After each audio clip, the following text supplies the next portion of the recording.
Hey, I'm back. The next one I got for you guys has been serving their community since 1936, and what an accomplishment for a family owned and operated business. Today I got PK Wadsworth Heating, Cooling, and Plumbing to talk about some of the cool stuff. So they've been in the community in the Ohio area for, better part of 85 years, and not only that, you can tell they're making an impact and a positive customer experience. You hop over to the reviews, and they got a little over 3,600.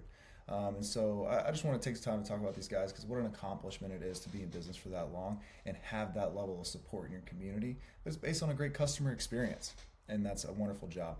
The next thing about them that's doing really well is and maybe I'm a sucker for dogs, and that can be a thing, but they do the tank takeover. And so what a fun and engaging way to take the social, talk about company culture and the services that you offer.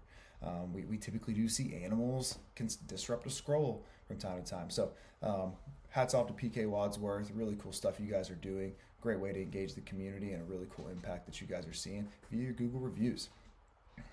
Hey, we'll be doing more of these. So if anybody has a company or business that they feel has great core values and is exceeding and having a wonderful community impact, please feel free to share them. I'd be happy to take a look and shout them out as well. Hey, happy holidays.